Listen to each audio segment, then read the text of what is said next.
Dans cette sensibilisation, parlons de ceux qui ont une forte chance d'observer un objet volant non identifié, à savoir nos pilotes. Voici le premier témoignage d'un pilote de chasse qui date de 1975. Il est 23 heures, lors d'une mission d'entraînement nocturne avec un autre avion. J'y étais à l'époque capitaine, chef de patrouille instructeur confirmé à l'escadre de chasse Seine. Vers 22 heures, nous décollons de Creil à 2 chasseurs pour une mission d'entraînement rassemblement appelée Plastron Mimosa.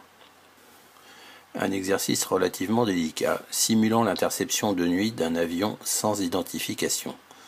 Je vole sur un Dassault Mirage 3C et monte à 12 000 mètres d'altitude vers le secteur nord, dans une zone de travail comprenant Cambrai, Reims et la Belgique. La nuit est très noire, mais avec une voûte étoilée extraordinaire.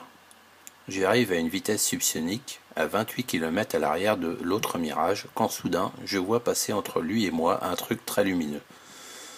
Ça pourrait être un autocar ou un fuselage d'avion d'une quinzaine de mètres de long, mais sans ailes, de forme allongée, avec de gros hublots bien éclairés à l'intérieur. Je demande à mon ailier « Tu vois quelque chose ?» Il me répond « Non ». Je signale au contrôleur radar « Vous avez quelque chose entre nous ?» Non, négatif, on n'a rien. Au moment où j'approche de la chose, elle file et disparaît instantanément. Nous reprenons alors notre travail et nous éloignons sur 9 km pour un autre virage relatif. Et pouf, ça réapparaît. J'ai alors annoncé au pilote de l'autre Mirage « Tu as un truc dans tes 2 heures, tu le vois ?» L'autre capitaine répond « Oui, je le vois. C'est drôle, c'est curieux. On va dessus, et hop, ça disparaît encore. » Au total, l'OVNI apparaîtra 3 fois et les pilotes décideront de ne rien dire pour ne pas briser leur carrière. Cet ex-pilote de chasse et colonel de réserve totalise 15 000 heures de vol. Il a été leader de la patrouille de France en solo, commandant de bord et instructeur sur Airbus. Il paraît peu probable qu'il invente cette histoire. Le second témoignage remonte à 1973 lors d'un vol militaire d'hélicoptère entre Rennes et Caen. Cette observation est intéressante car confirmée par une trace radar. Tout d'un coup, mon copilote me regarde. « C'est quoi ? Oh, zut !» J'ai tourné la tête et j'ai vu.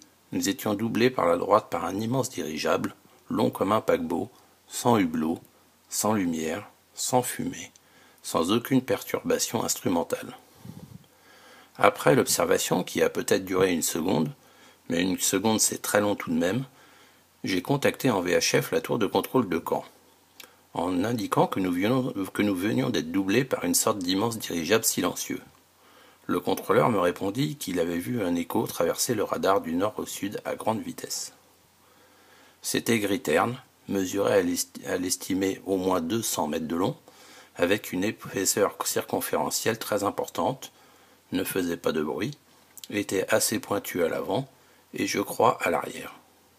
Je ne veux pas dire que l'arrière était différent de l'avant, mais que, après nous avoir doublés, la vue arrière a permis d'apprécier la véritable très grande dimension de ce dirigeable. Nous avons eu le temps de l'observer peu de temps, mais suffisamment l'un et l'autre pour estimer ses dimensions et sa forme générale.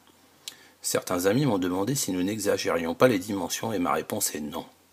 J'ai encore en mémoire l'image de la vision arrière, la disparition en éloignement de ce grand cercle, gris sale, qui est passé d'une hauteur de plusieurs étages à un point avant de disparaître.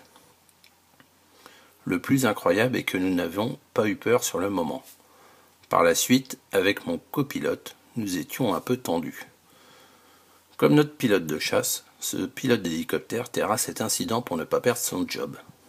Avec le recul, il pense que cet engin n'était pas forcément visible du sol tant sa vitesse était élevée. Il fallait vraiment être dans son axe de déplacement pour le voir, lui et son copilote se trouvant juste derrière après s'être fait dépasser. Plus tard, il comparera cet incident avec un autre qui a failli lui coûter la vie. Par imprudence, un avion de chasse passera très près de son hélicoptère. Les perturbations provoquées le feront chuter vers le sol et il se récupérera in extremis.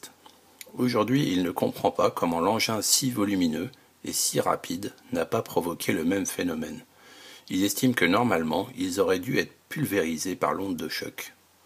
Enfin, on ne peut pas passer sous silence l'observation d'un équipage britannique au-dessus de la France en 2007.